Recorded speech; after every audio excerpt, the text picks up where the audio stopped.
I think a lot of times we're looking for like this imaginary line in the sand. Totally.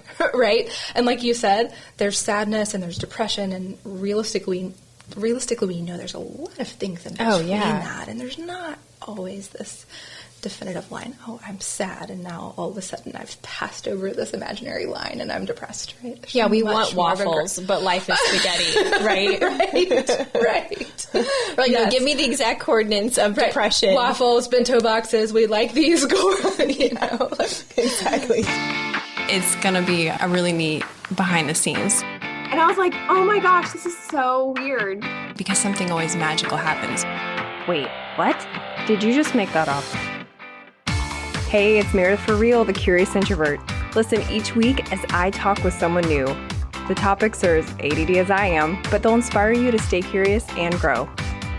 Hey, Curiositors, it's me, Meredith. Nothing quite gets me pumped for an episode like listener questions. And all of you sent in some amazing questions for this episode via my Facebook page, so thank you so very much. I think this will be an episode that you will love and re-listen to again and again. I personally felt so much warmth from my guest. She was able to tackle a super tough subject with humor and explain things in plain language. She drops knowledge that will really illuminate the otherwise muddy subject of depression versus sadness. So remember to share this one with a friend. There's actually a little feature in your podcast app when you open up this episode that will give you the option to share. It just says share, and you can click it. It sends it to whoever you want via text or via messenger. My guest also gave me special notes to give all of you in my Saturday email. Never have I ever had a guest offer to do that, which kind of proves she's my spirit animal. So if you haven't already been receiving those emails, you can be included by texting REAL, REAL, to 66866, and then you'll be in. All right, enjoy this episode. It does not take an in-depth, double-blind, peer-reviewed research study to know that 2020 has been a mental health shit show. It doesn't take reports of people experiencing depression to know that depression is up. But that word, depressed, what does it actually mean? How is it different from sadness? Has 2020 made new rules? My next guest has over a decade of treating mood disorders, more than qualifying her to shed some light on the subject and help us get unstuck. Professional unsticker, home chefer, here to give us the 2020 Survivor's Guide to Depression, Dr. Megan Stodard. Thanks for coming. Absolutely. Thanks for having me. I definitely want to figure out the definition of depression, because I read that people who watch Netflix series in a binging way, that they experience depression after the show is over. And I thought, I don't know if we're using that word. I don't think you know what it means. Are we meaning what we think we mean? Yeah. So, and I have some listeners who are very concerned about The Office going off air. It is concerning. It is concerning. So we should probably start there with the definition of depression as it relates to our Netflix favorites. Well, and I think that as this word depression has made its way into our common language, I think we've started to use that as a word for really sad. Right? I'm depressed, which I think means I'm extra sad over this. Yeah. And it's really more than that. So yeah, I want us to talk about what is that difference and how do I know, am I sad? Am I really sad? Am I depressed? Are these things the same? Are they related or what? Yeah, because we only really have that one word. In English, I just realized that. We have sad, and then below sad are I'm feeling down. But nothing is, we go from sad to depressed. There's nothing really in between. and in reality, there's a lot of things in between. Right? Yes. So walk us through that, will you? Sure. Yeah. So sadness, we'll talk about that for a second. And I think that's one that, we know when we feel it and we know when we see it. I don't know that sadness needs a whole lot of explanation. But when it comes to depression, that's when there's a lot of questions. People are like, am I sad or am I depressed? Or how do these, are these the same? So depression can definitely include sadness, but it is more encompassing and more pervasive than sadness alone. So sadness as an emotion is something that we expect can sort of come and go. It's transient. And it's typically in response to something, right? Maybe it's our Netflix series ending and we're feeling really, really, really sad about that. But it's usually about something, in response to something. If we're depressed, it may or may not be in response to something. But going back to what I was saying, that it can include sadness. It may not be, oh, I feel like I'm crying all the time, sadness. It can be a low mood. It can be something that's more of I'm feeling apathetic, or I'm feeling sort of numb, as we call it, or that I'm not enjoying things. I'm not interested in my normal way. But it also includes things outside of mood. So a lot of times we see impact on motivation. We see cognitive impacts. So lots of trouble with focus and decision making. We're hearing a lot of that right now. Yeah. Problems with sleep, changes in appetite, which can sometimes be related to changes in weight. That can be going up or down. Can be thinking of death, and not just in a I'm wanting to hurt myself, or I'm suicidal, but just kind of that thought, that theme is around a lot. Yeah. And so it's beyond just a feeling or a mood. It's encompassing some of these other symptoms as well.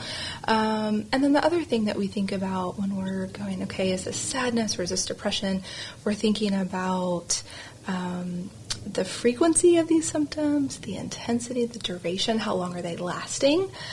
So where sadness is transient, right? This thing might happen, I might feel sad about it for 30 minutes or a day or so. Depression, if it's a diagnosable episode, is at least 2 weeks, where this really isn't breaking. Wow, so there's probably like a lot of people depressed right now. You're right. Yeah. There are. And then there's the impact question, right? So whether we're sad or whether we're depressed, how's it impacting you? I think a lot of times we're looking for like this imaginary line in the sand. Totally. Right? And like you said, there's sadness and there's depression, and realistically we know there's a lot of things in between that, and there's not always this definitive line. Oh, I'm sad, and now all of a sudden I've passed over this imaginary line and I'm depressed, right? There's yeah, we want waffles, but life is spaghetti, right? Right. Like, yes. Give me the exact coordinates of depression. Waffles, bento boxes, we like these, exactly. Organized things in I love the bento box, yes or bento no? box of emotion. Now I am depressed. I was sad, but here we are in this one moment now. I've crossed over into this other compartment, right?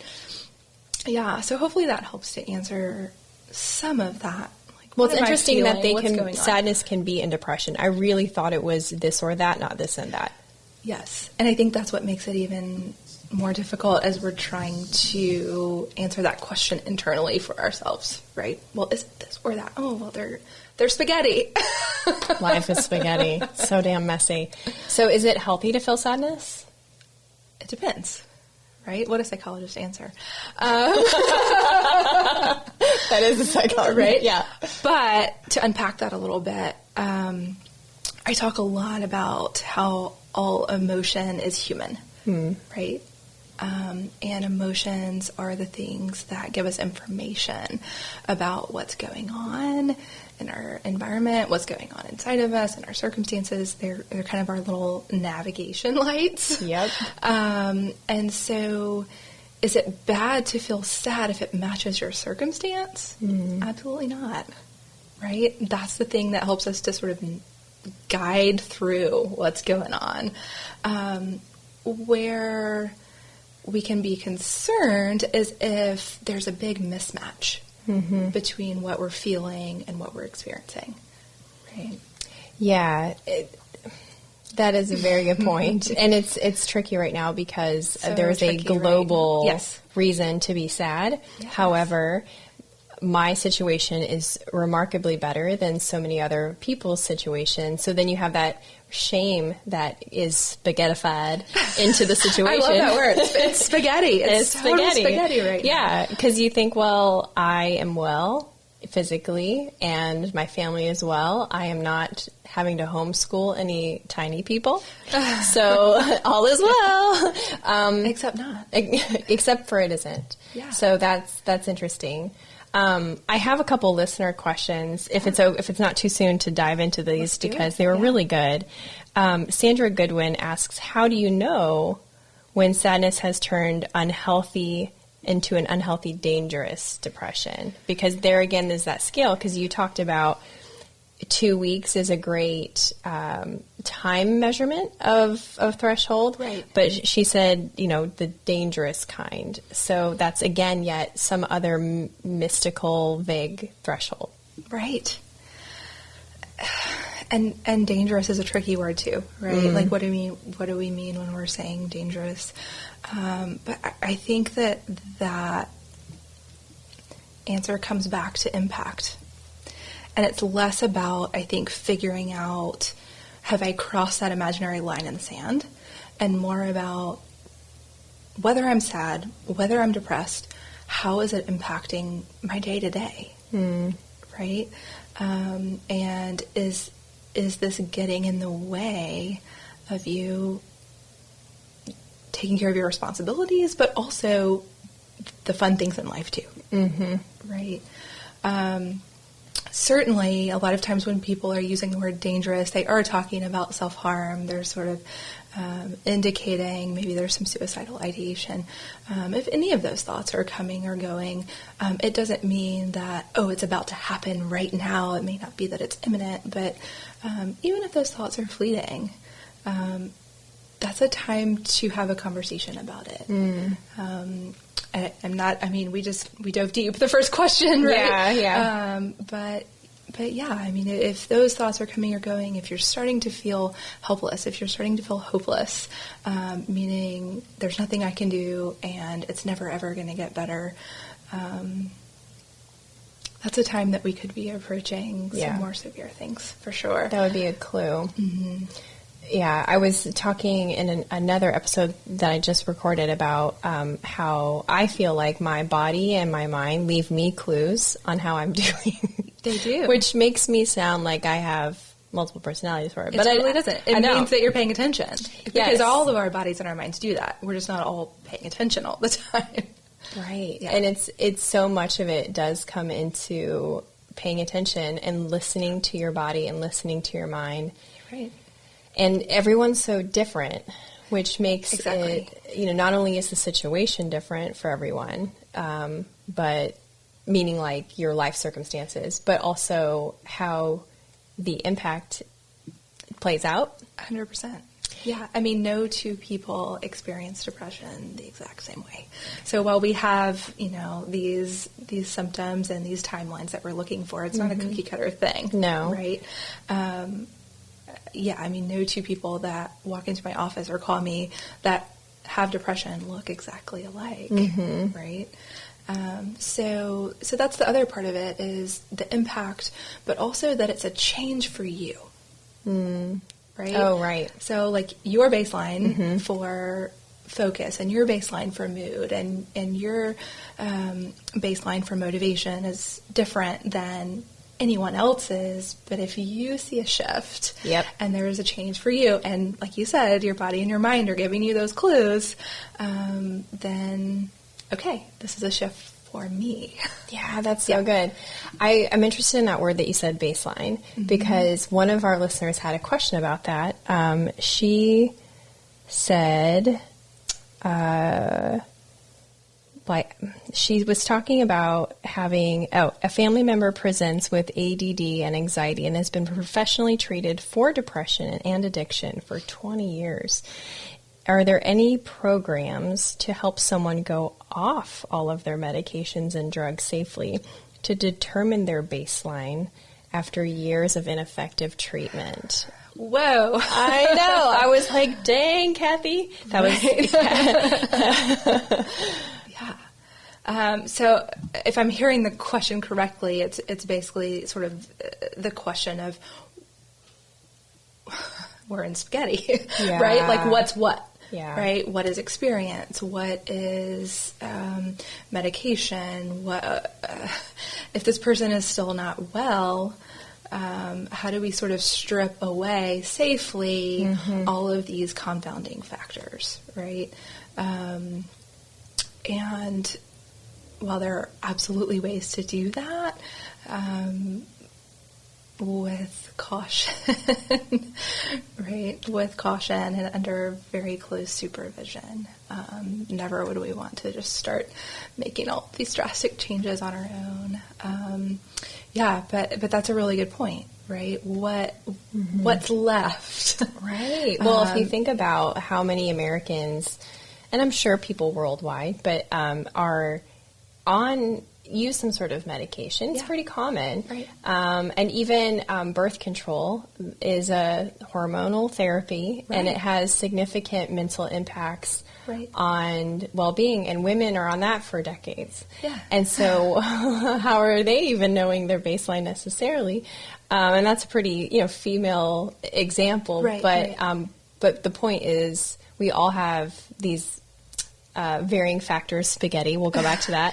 Well, and they are spaghetti, right? They are all interrelated, and we like waffles, and we like bento boxes, and it's a little bit easier for us to sort of think, oh, well, this medication that I take is only for this, and it stays in its box over here. Yeah. And it's just not always the case. So I think it's really important to have a big picture perspective for our health and our care, and making sure that whoever your providers are coordinating care with one another, and that it's not, this person over here is in this box, has no idea what this person over here in this box is doing. And as the client or the patient, it's really important that you advocate for yourself in that too, right? That it's really important that you initiate some of that. Anyway, so. Hey everyone, just a quick interruption to show gratitude to our sponsors and give you some special deals. So I don't have kids, but I also want to tell you about It's Your Magazine. They're a national family-centered publishing company with free parent magazines.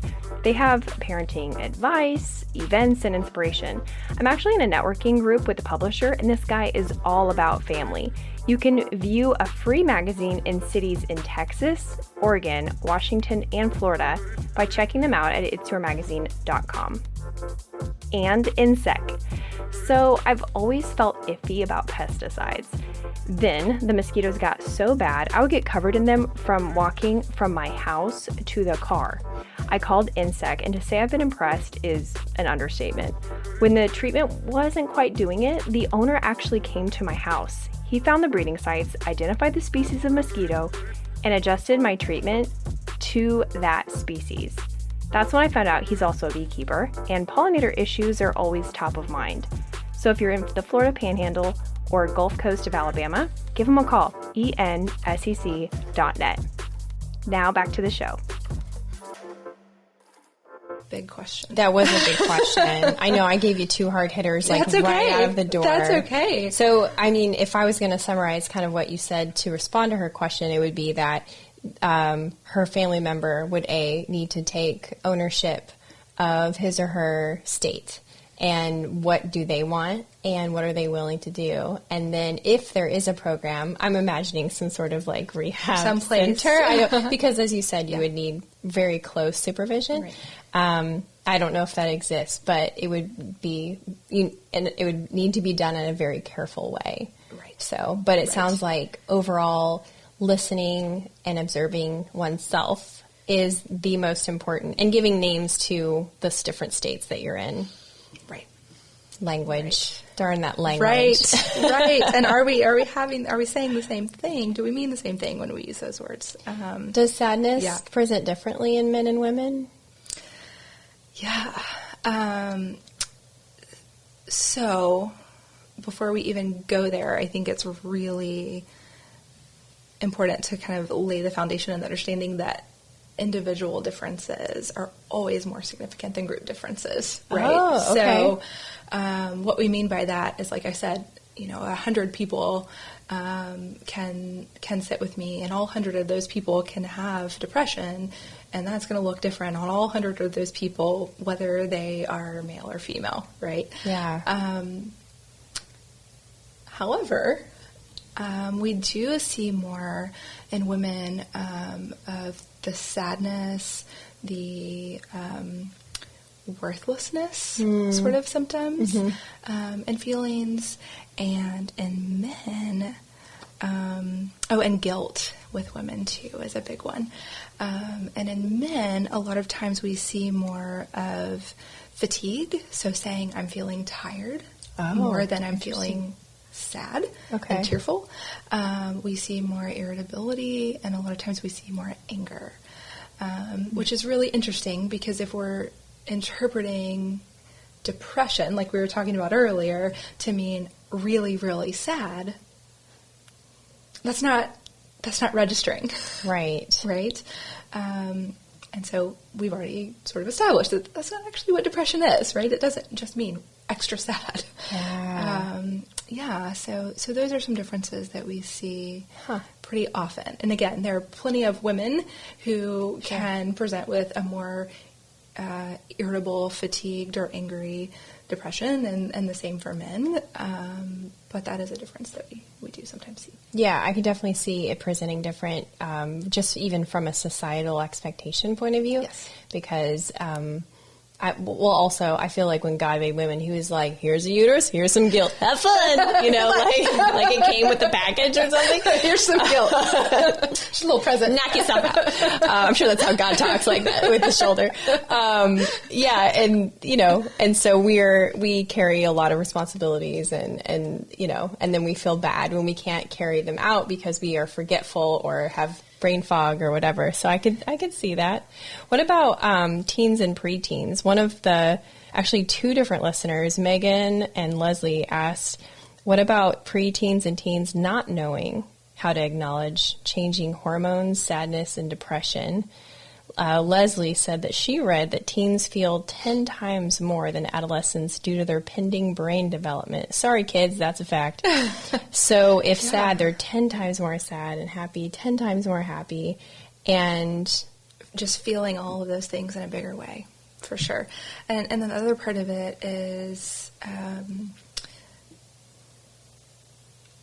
the hormonal part, but the experience part too, right? So as we get older, our brains develop, and so there's that piece, but there's also, okay, now that I am further along in my life, I've had more times that I've felt really sad, or I've had more times that I've felt really angry. Yeah. And I've learned some things about myself, and I've learned that for the most part, these things are going to come and they're going to go, and it's not quite as scary the more times we have felt them. So if you have teens in your life, whether they're your kids or your family members or your students, I think we do need to have a little empathy that this is the most heartbreaking thing they've ever experienced yet in their life. Yeah, right? yeah. It's their first one or their second one, but it's not their 100th one yet, we hope. For some kids it might be, but for the majority, probably not.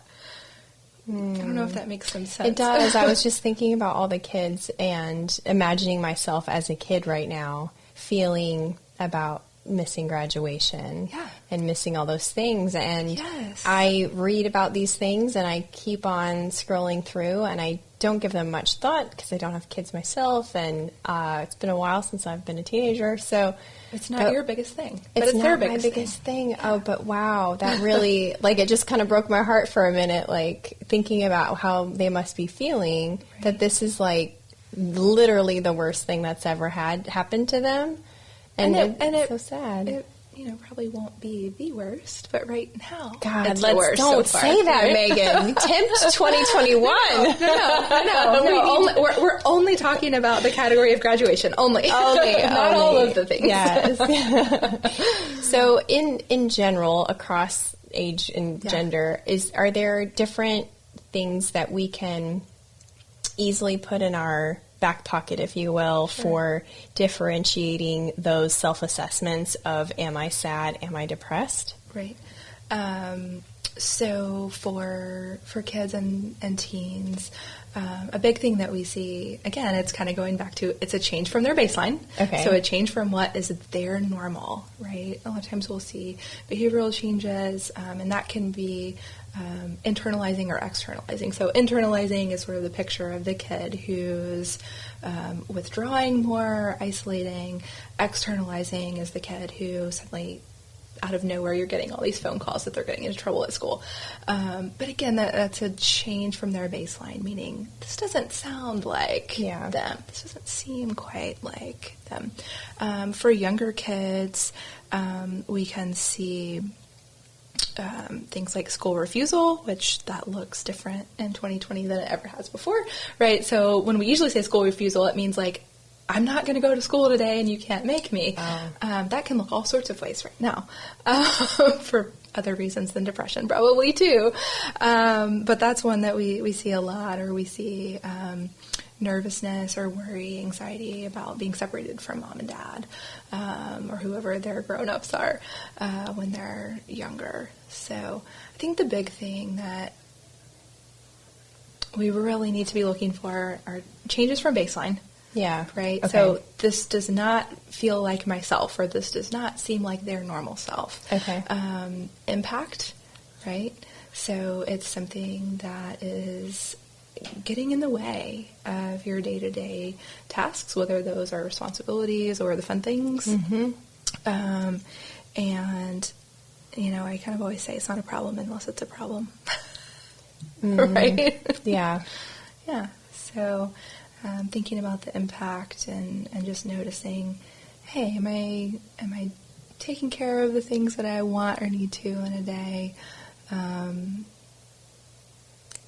in my way that's my baseline? Right. Or am I really not feeling that way? Right. And is it a forcing where it's not normally a forcing? Yeah. Yeah. So I was recently talking with a therapist about anxiety, which is another fun episode that's coming. Yeah. Fun. That's fun in 2020. Fun. Depression and anxiety. Extra fun. So much fun. But he said something that really made an impact with me, which was, anxiety isn't permanent. So can the same be said about depression, even in the current state of affairs? Right. Most times that's true. There are some people who are diagnosed with a lower level, more chronic type of depression that can really tend to stick with them. Most of them really do much better with a combination of medication and therapy. But the type of depression that we're talking about a lot today, which is circumstantial. Yes. Kind of a sadness. It starts as a sadness in response to something and then sort of morphs into some of these other things, motivation, sleep, eating, all of those changes. It's a really good point that even if it's there to some degree, the intensity of it is probably not going to be a permanent state. Absolutely. So, and that's another thing too, is we talk a lot about like, oh, does this person have a diagnosis or not?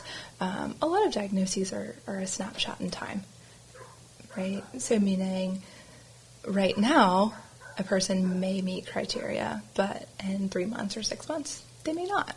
And that's why I can totally see why it goes back to that self-assessment Yes. and observation. And so as we wrap up, can you speak to treatment? Because we've got this huge spectrum. Yeah. We've got a little down to chronic, severe depression. Right. And everything in between. And then all of the spaghetti. And all the spaghetti, all of it, yes. And all of the meatballs and all of the things, right? So I'm trying hard to form this question, because what I want to know is, like, does everyone need to see a therapist? Does everyone need medication?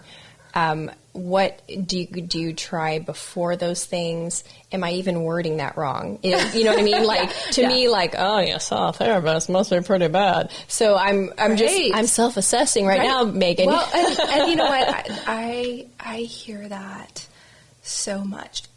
Is this bad enough to get some help? Mm-hmm. And I know I keep harping on it, but I go back to this and I say it almost every single day. It's bad enough if it's causing you trouble, right? And so let's quit looking for that line in the sand, right? Of like, oh, okay, well, if it's sadness, I definitely don't need to see a therapist. But if it's depression, I totally do. Like, I just imagine someone like moving the line. We do it. Pushing it along. We do it, right? Totally. And then we tell ourselves like, well, it's just sadness and it's probably still just sadness. So we keep moving it. So there's no harm in seeing a therapist. It's not indicative of severity, and it's not a death sentence, and it's not a permanent state. Because I think that is part of the stigma, right? Is that, oh, you see a therapist, well, now you're one of those people. It must be real, real bad, and Well, and one of the ways that I try to explain the process of therapy to people, I mean, I'd find that if you can connect it to something that people are familiar with and sort of have a concept for already, it makes sense. And so if you think about the job of like a personal fitness trainer, right? That person works with clients who may have experienced a very, very severe injury and are learning to walk again. Right? They are healing from something. That person works with somebody who maybe has never walked in a gym before and is like, I don't know really my way around or what I even do with all of these things. That person works with somebody who maybe really does care quite a bit about their fitness and needs someone to sort of take them to the next level. That person also works with the most elite athletes, right?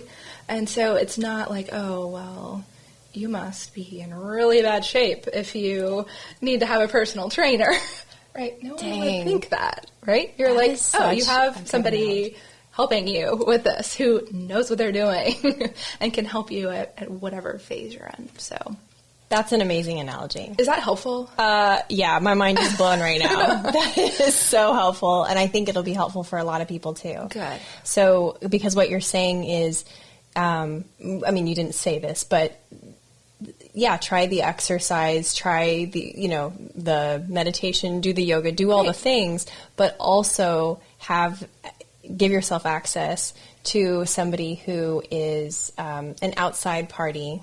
You got it. To check out the situation and see what's going on. And for sure. Yeah, it's not a pass-fail situation. Right, and just, I've never told someone, oh, well, you're only sad, you're not depressed, and so I don't think that I can help you. Yeah, or you're so depressed that we're going to have to, you're failed, you got an F. Right, that's not what it's about. So, does that answer your question? Absolutely. I might have gotten lost on what your question was. No, you are not lost at all, and now neither are we, thanks to you. So I think you're good. Are there any final thoughts that you want to leave us with on sadness versus depression before we wrap up?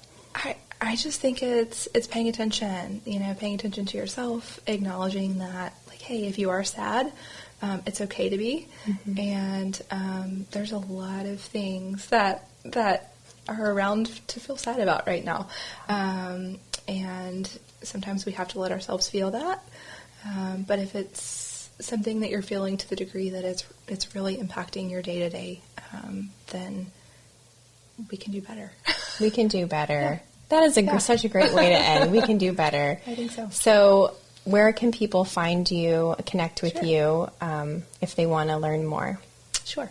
So my website is probably the quickest and easiest and the most information in one place. And that's harbor-wellness.com. I'm also on Instagram and Facebook.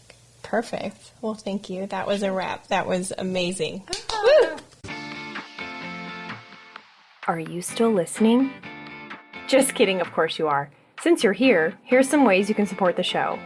Stalk me on social media, leave a review, share an episode with a friend, or Check out my Teespring page for delightfully sarcastic apparel. Links are in the episode description.